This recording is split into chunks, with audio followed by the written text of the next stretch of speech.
আওয়ামী লীগের ছিল বঙ্গবন্ধু, বিএনপি রয়েছে কার্ড বন্ধু।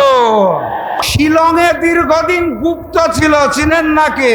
পবিত্র সংসদে দাঁড়িয়ে ওনার 4 গাড়ি আর 4 ড্রাইভারের হিসাব দেয়। বাংলাদেশের স্বরাষ্ট্রমন্ত্রী নয়, ভারতের মুখ্যমন্ত্রী কথা বলছেন।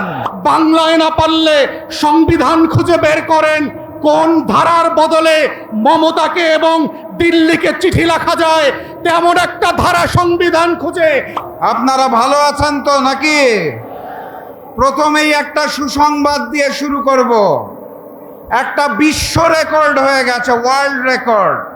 পৃথিবীর ইতিহাসে কোন সরকার এত কম সময়ের মধ্যে এত অজনপ্রিয় এবং এত মাত্রায় ঘৃণিত হয় নাই। বিশ্ব রেকর্ড হয়ে গেছে। আজকে আমার বক্তব্যের সময় নির্ধারণ করা হয়েছে 5 মিনিট। এই 5 মিনিটে এই ঘৃণিত সরকারের কোন বিষয় নিয়ে বলবো আমি বুঝে উঠতে পারছি না।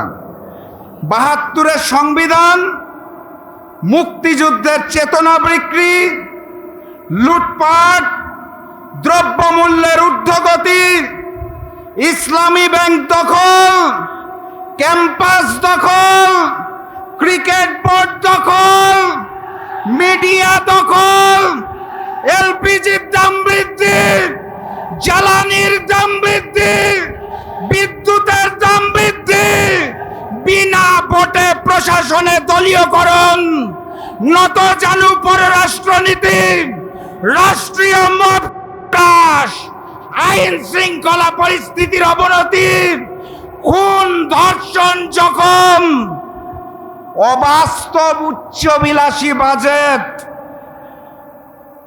তাদের মুনাফিকি বেঈমানি, নাকি বাংলাদেশ জামাত ইসলামীকে নিয়ে অপপ্রচার? 5 মিনিটে কোন বিষয় নিয়ে বলবো?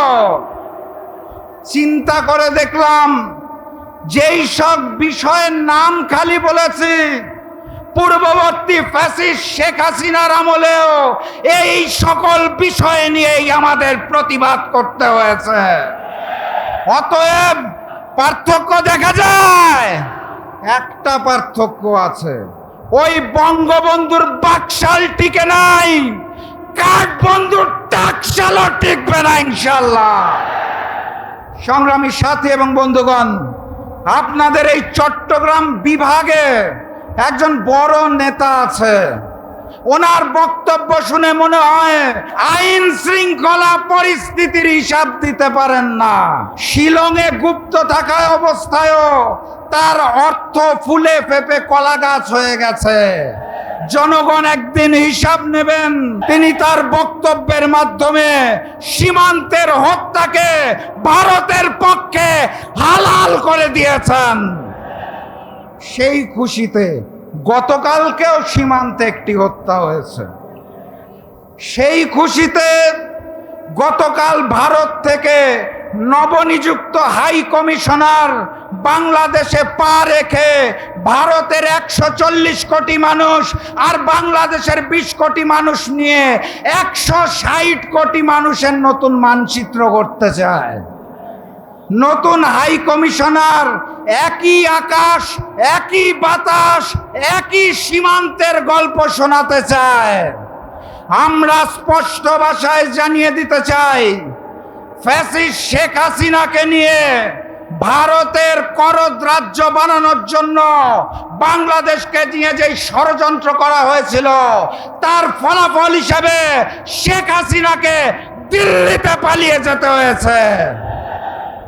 নতুন জালেমকে নিয়ে যেই এক আকাশ, এক বাতাস, এক সীমান্তর স্বপ্ন দেখছেন, তারা ফ্যাসিস্ট শেখ হাসিনার মতো দিল্লিতে না পালালেও শিলং আর লন্ডনে পালিয়ে যাবে। ভারতীয় আধিপত্যবাদের সামনে মাথা নত হবে না। গণভোটের জনরায়ের আলোকে এই জুলাই সনদ বাস্তবায়ন হতে হবে। এটা বীর চট্টলার থেকে হুঁশিয়ারি। আন্দোলনের জন্য প্রস্তুত? নারায়ে তাকবীর, নারায়ে তাকবীর, নারায়ে তাকবীর। বের করতে পারলে আমরা বুঝবো আপনারা স্বাধীনতার পক্ষে সংবিধান পড়েন, আপনারা আজাদির পক্ষে সংবিধান পড়েন, আপনারা ইনসাফের পক্ষে সংবিধান পড়েন, আপনারা শহীদ ওসমান হাদির পক্ষে এই সংবিধান বোঝার চেষ্টা করছেন। যদি না করতে পারেন আমরা ধরে নেব আপনারা দিল্লির গোলামির পথ বেছে নিয়েছেন। গত 17 বছরে দিল্লির গোলামি আপনারা কম করেন নাই। আপনাদের মন্ত্রী মিনিস্টার নেতারা অমিত শাহের পায়ে গিয়ে অর্ঘ্য দিয়ে আসছে, মাথা নত করে সেজদা করে আসছে, তারপরও দিল্লি আপনাদেরকে বিশ্বাস করে নাই। অতএব সেই অতীত থেকে যদি আপনারা না শেখেন তাহলে বুঝতে হবে আপনারা বদলান নাই, আপনাদের খাসলত বদলায় নাই, আপনারা বাংলাদেশকে নতুন করে শাসন করতে প্রস্তুত না। এবং যেটার প্রমাণ গত 3.5 মাসে আপনাদের প্রত্যেকটা কথায় কাজে কর্মসূচির মধ্য দিয়ে আপনারা প্রমাণ করছেন। আমরা দেখেছি মাননীয় প্রধানমন্ত্রী কথা বলেন না, খুবই চুপচাপ থাকেন, কিন্তু যে কথা বলছেন সেই কথাগুলোর সাথে আমরা কাজের মিল খুঁজে পেতে চাই। পুলিশের সামনে বক্তব্য দিচ্ছেন, রাজনৈতিক কারণে পুলিশকে ব্যবহার করবার কারণে আইনশৃঙ্খলা বাহিনী ভেঙে পড়েছে।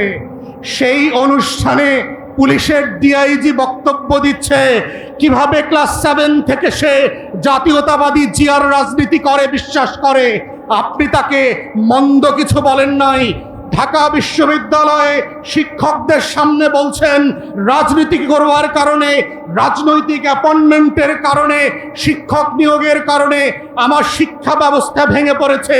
সেই বিশ্ববিদ্যালয়ে আমরা দেখেছি কিভাবে আপনার ধান কাটা ভিসি চারপাশে বসেছিল আপনার অ্যাপয়েন্টেড।